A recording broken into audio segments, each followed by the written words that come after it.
Good afternoon. I'm Admiral Brad Cooper, the commander of United States Central Command. In this capacity, I lead U.S. military forces in the Middle East. I'm here to provide you an update on Operation Epic Fury, now in our fourth day of execution. First, I'd like to express my deepest condolences to the families and teammates of the extraordinary Americans who've been killed in action. And I'd also like to extend our prayers for a speedy recovery to the wounded. Yesterday, you heard from Secretary Hegseth and the Chairman of the Joint Chiefs. Today, I'd like to give you an operational update on where we are and provide you with some key facts. By order of the President of the United States and the Secretary of War, our military in the Middle East is undertaking an unprecedented operation to eliminate Iran's ability to threaten Americans, as they've been doing for nearly half a century. Having spent more than 36 years in the military, I could not be prouder of America's sons and daughters in uniform who are answering the call.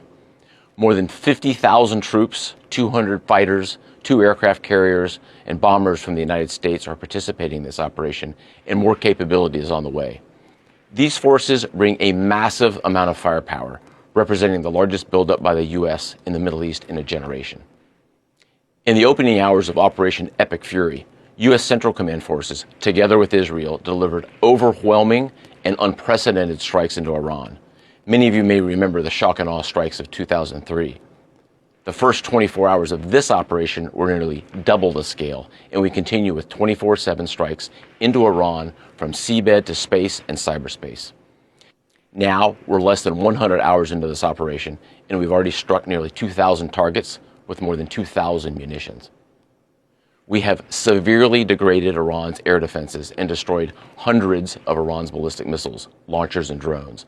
And in simple terms, we're focused on shooting all the things that can shoot at us. Our B-2 bombers and B-1 bombers have executed uncontested surgical strikes against multiple missile facilities deep inside Iran. And then just last night, a B-52 bomber force struck ballistic missile and command and control posts. We are also sinking the Iranian Navy, the entire Navy. Thus far, we've destroyed 17 Iranian ships, including the most operational Iranian submarine that now has a hole in its side. For decades, the Iranian regime has harassed international shipping. Today, there's not a single Iranian ship underway in the Arabian Gulf, Strait of Hormuz, or Gulf of Oman, and we will not stop. We will continue to conduct dynamic targeting operations. We're hunting Iran's last remaining mobile ballistic missile launchers to eliminate what I would characterize as their lingering launch capability. Now, in retaliation, the Iranian regime has launched over 500 ballistic missiles and over 2,000 drones.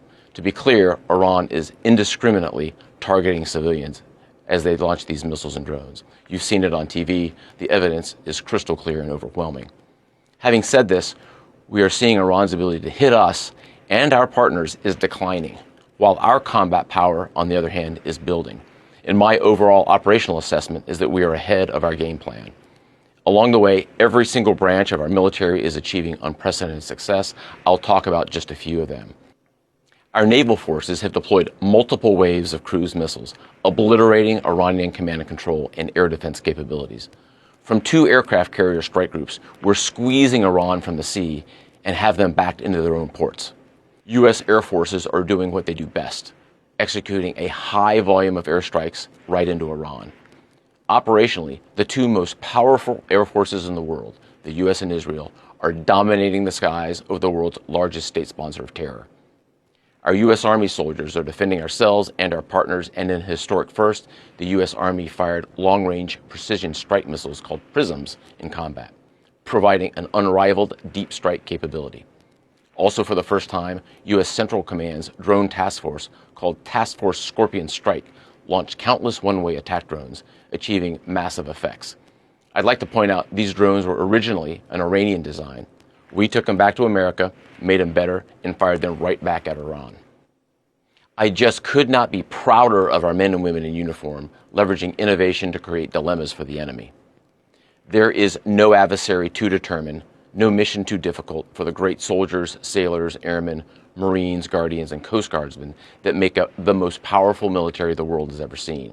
Our military objectives are crystal clear, and our people are executing an immensely complex and historic mission with relentless lethality, conviction, and professionalism. And we've just begun. but I have the utmost confidence that we, alongside our partners, will absolutely achieve our military objectives. To all our warriors, Godspeed. Thanks so much.